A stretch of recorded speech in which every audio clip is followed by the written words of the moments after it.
ஒவ்வொரு அரசியல் கட்சிகளுக்குமான இன்னைக்கு நியூஸ் 24/7 நடத்துவது போல ஒரு டிபேட். நாம் தமிழர் கட்சியுடைய வேட்பாளர், திமுகவுடைய வேட்பாளர்,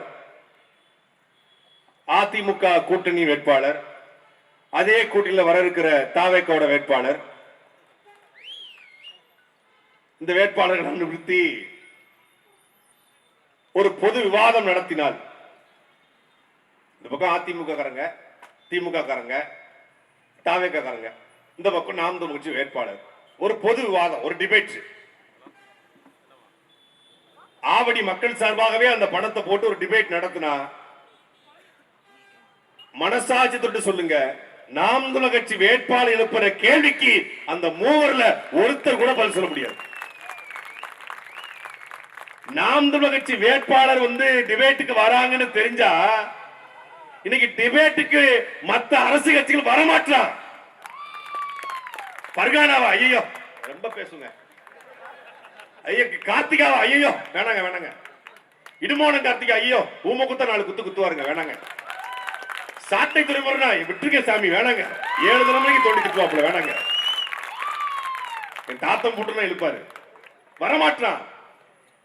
திமுக அதிமுக யாரையாவது ஒருத்தர் அனுப்பிச்சு விட்டு அடிவாங்க வச்சிருது.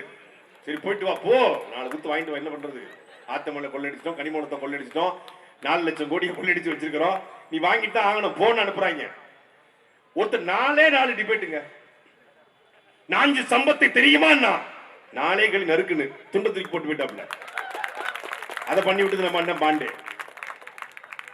ராஜ்மோகன் தெரியுமா, அவர் வந்தா நான் வரமாட்டேன்ட்டாப்ல. லைலா காலேஜ் ஓனர் கூட லைலா காலேஜ் ஓனர்னு போட்டுக்க மாட்டான், இன்னொருத்தர் லைலா காலேஜ் போட்டுக்குவான், லைலா ஓனர். ஒரே ஒரு டிபேட் தான். கரூர்ல இருந்து 41 பேர் மரணத்துக்கு ஓடி போன உன் தலைவர் மக்கள் தலைவர் கேட்டேன், ப்ரோ என்ன ப்ரோன்ட்டான், என்ன இப்படி கூட அடிக்கிறீங்கன்ட்டான், யுவர் பெஸ்ட் ஃப்ரெண்டுன்ட்டான். அடிக்கிற அத்தனை பாலையும் அடிச்சு விரட்டின உடனே அதுக்கப்புறம் எங்களுடைய வேட்பாளர்கள் திருவள்ளூர்ல ஆரம்பிச்சாங்க, ஒரு தொலைக்காட்சி திருவள்ளூர் வேட்பாளர், அப்புறம் மத்த அங்கிட்டு வேலூர் வேட்பாளர், ராணிப்பட்ட வேட்பாளர், 7 சண்டை இன்னைக்கு இருப்பாங்க. ராணிப்பட்ட தாரிகா அந்த தெருல ஹலோ ஹலோ எக்ஸ்கியூஸ் மீ வாங்க அப்படிம்பாங்க. பேசிக்கிட்டு இருக்கும்போது எங்க ஒரு திமுக காரர் உட்கார்ந்து ஏதோ சத்தம் போட்டாப்ல, என்ன உனக்கு பிரச்சனை, இங்க வாடா, இங்க வந்து பேசுற, பாத்திருக்கீங்களா அப்படி இப்படி கூட்ட உடனே 4 நாள் தான் நடத்துறாங்க. 5வது நாள் இங்க திமுக போர்டு இருக்கு, ஸ்டாலின் போர்டு, இந்த அதிமுக போர்டு இருக்கு, எடப்பாடி போர்டு, இந்த பக்கம் சீமான் இருக்காரு, இந்த பக்கம் தாவேக்கா போர்டு இருக்கு, கொஸ்டின் மார்க் இருக்கு. ஆளை காணோம், எங்க கடையை காணோம், அதெல்லாம் காலி பண்ணி ரொம்ப நாள் ஆச்சுங்க. கட்சி அறிக்கை போட்டாங்க, தாவேக்காவிற்கு இனிமேல் யாரும் பொது ஊடகத்தை கலந்து கொள்ளாது. ஏன் நாம் நமக்கு கேட்கிற கேள்விகளுக்கு பதில் சொல்ல முடியல.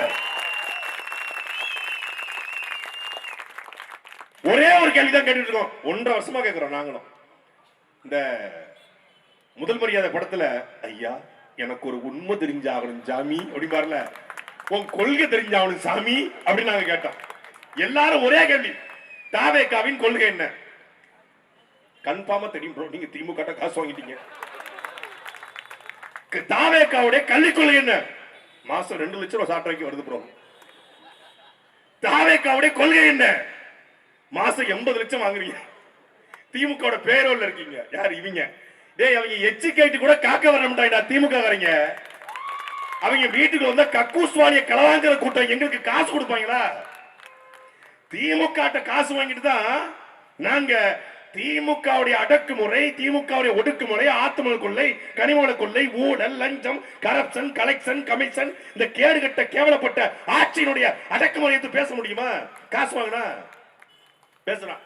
இவனை எடுத்து கேள்வி கேட்டா என்னைய காசு வாங்கிட்டா, சீமானன் பெட்டி வாங்கிட்டாருன்னா, இடுமானம் கார்த்திக்கு கொட்டி கொட்டுன்னு கொட்ட, தம்பி சேனல் மொத்தமே மாச வருமானம் 30,000 தான், கொட்டு கொட்டுன்னு கொட்டுதுன்ட்டாங்க. நாங்க தான் காசு வாங்கிட்டு பேசணும்னு பார்த்தா அவருடைய மனைவி விவாகரத்து கேட்கிறாங்க. கன்ஃபார்மா தெரியுது சங்கீதாக்கு பின்னாடி திமுக இருக்குன்ட்டான். உங்க பொண்டாட்டிய கூட உன்னால வச்சுக்க முடியும்னா நீ என்ன தலைவன்னு கேட்டோம், பதில் இல்ல. உன் சங்கீதாக்கு பின்னாடி திமுக இருக்குன்னா, உன் மனைவியவே திமுக இயக்குதுன்னா நீ எப்படி தலைவன்? பதிலே இல்ல. நான் பர்சனலா பேச விரும்பல உண்மையிலே, ஆனால் எதிர்த்து யார் பேசினாலும் திமுக இருக்கிறது. இதத்தான் திமுக செய்யும். நாங்கள் திமுக வைத்து கழிக்கிட்டா பிஜேபி பி டீம், நாம் தமிழர் கட்சிக்கு வாக்கு செலுத்தினா பிஜேபி உள்ள வந்துரும். இவர்கள் சங்கிகள், ஆர்எஸ்எஸ் கைகூலி. பாத்தீங்களா, ரஜினிகாந்த் பார்த்துட்டாங்க, சங்கிட்டாங்க. அப்ப ரஜினிகாந்த் உங்க அப்பா பிறந்த நாள் கூட்டு வச்சு பேசுறீங்களா? அப்ப நீங்க சொங்கியா? காயின் வெளியிட்டீங்களே, நாணயமே இல்லாத கலைஞர் கருணாநிதிக்கு நாணயம் வெளியிட்டீங்களே. அப்புறம் அங்கிருந்து மத்திய அமைச்சர் வந்தாரு, ராஜ்நாத் சிங் தானே. அப்ப அது என்னது? அது இல்ல. நாம மரியாதைக்குரிய அண்ணாமலை அவர்களையோ இல்ல தமிழிசை சவுந்தரராஜனையோ ஏதோ ஒரு டிபேட்ல சந்திச்சு பேசி நல்லா இருக்கீங்கன்னு கேட்டா, நல்லா இருக்கீங்கன்னு கேட்டாங்களா இல்ல நல்லா இருப்போம்னு கேட்டாங்களா? நல்லா இருப்போம், நாட்டை மாத்தோம்னு சொல்றாங்க, கூட்டு சேர்த்துட்டாங்க. பேசக்கூட முடியாது. நாங்க பேசினா எங்களுக்கு பச்சை குத்துவது. அந்த திமுக குத்திய அதே பச்சையை தான் இப்ப தாவேக்கா குத்துது. இப்படி பேசிக்கிட்டு இருக்க இந்த வேளையில கூட்டணி பேச்சுவார்த்தை, கொள்கை எதிரி பாஜக, பாசிச எதிரி பாஜக, குரான் மீது சத்தியம் என்று சொல்கிறோம், பாஜகவோட கூட்டணி வைக்க மாட்டோம். 64 62 ப்ரோன் இருக்காங்க. இப்போ எடப்பாடி சொல்றான் 120 சீட்டு குறைஞ்சு நான் நிக்க மாட்டேன், நான் தலைகீழாகத்தான் சம்மர் அடிப்பேன். வரிவேல் ஒரு படத்துல, கவுண்டமணி படத்துல கடப்பார் நீச்சல் முங்கு நீச்சல் போடுறா, தலைகீழாகத்தான் சம்மர் அடிப்பேன், இந்த தமிழ் சென்னையினுடைய மானத்தை நான் காப்பாற்ற முடியும்னு சொல்லி கட்டான் தரையில குதிப்பாப்புல. யாரு? கவுண்டமணி. அதான் எடப்பாடி பழனிசாமி. நீ அவன் சொல்லிட்டாங்க, நீ கூட்டணி பேச வேண்டாம், நீ அமைதியாரி, நாங்க பாத்துக்கிறோம். டெல்லிக்கு வர்றாப்புல, நாளைக்கு டெல்லிக்கு போறாப்புல. யாருக்கு? கரூர் விவகாரமா? டெல்லியிலே இருக்கு, உங்க அண்ணன் இங்க இருக்கணுமா இல்ல சென்னை வரணும்னு முடிவு பண்ணிக்க. கூட்டணி இருந்தா டெல்லிக்கு இங்க வருவாப்புல, கூட்டணி வேணாம்னா டெல்லியிலே வச்சிருவோம். எப்படி முடிவுன்னு கேட்டுட்டு இருக்காங்க, பேச்சுவார்த்தை போயிட்டு இருக்கு. இப்ப என்ன முடிவு பண்ணுவாங்க? கூட்டணிக்குள்ள போனா அது தற்கொலைக்கு சமங்க, தனியா நின்னா அது கொலைக்கு சமங்க. கூட்டணிக்குள்ள போனாலும் இவங்க அடிப்பாங்க. அவங்க பயப்படுறது யாருக்கு? நாங்க கூட்டணிக்கு வரது பிரச்சனை இல்லைங்க, சும்மாவே கொலகுத்து குத்துவானுங்க. கொள்கை எதிரி பாஜக, பாசி எதிரி பாஜக போனா இவங்க பறந்து பறந்து அடிப்பாங்க. சீமான் கூட சும்மா இருப்பாருங்க, இந்த சாட்டையும் ஒரு பயம் இருக்காங்க. ஏங்க அவங்க ரொம்ப படுத்துவாங்க, கெட்ட கெட்ட வார்த்தையில பேசுவாங்க, காதுகளும் 7 தலைமுறைக்கு திட்டலாம் பயந்து போயிருக்காங்க. அந்த நாளுக்காகத்தான் நான் காத்து கொண்டிருக்கிறேன். I am waiting bro. What bro? This is very wrong bro. தெரியும் நீ இந்த இடத்துக்கு நகருவேன்னு எனக்கு நல்லா தெரியும். ஏனால் கொள்கையற்ற ஒருவனால் தமிழ் நிலத்தில அரசியல் பண்ண முடியாது. இப்போ எதுக்கு விஜய் கொள்கை அறிவிக்கல தெரியும்ல? கொள்கைன்னு ஒன்று அறிவிச்சா நாம் தமிழர் கட்சிக்கு கொள்கைன்னு ஒன்று இருக்கு. என்ன கொள்கை? தமிழ் தேசியம் என்கிற கொள்கை இருக்கிறது. இந்த கொள்கையை எந்த கட்சியோடு பொருத்த முடியல. நாம் தமிழர் கட்சி கொள்கையை வைத்துக் கொண்டு அதிமுக இணைய முடியுமா? முடியாது. ஏன்? அது திராவிட கட்சியினுடைய நீட்சி. நாங்கள் உலகத்தின் ஒப்பற்ற தலைவன். உலகத்தில் எத்தனையோ தலைவர்கள் தன் இனத்துக்காக போராடி இருக்காங்க. Fidel Castro, Che Guevara, Yasser Arafat, Ho Chi Minh. ஆனால் எந்த தலைவனும் தன் கட்டிய மனைவியோ பெற்றெடுத்த பிள்ளைகளையோ களத்தில் பலி கொடுக்கல.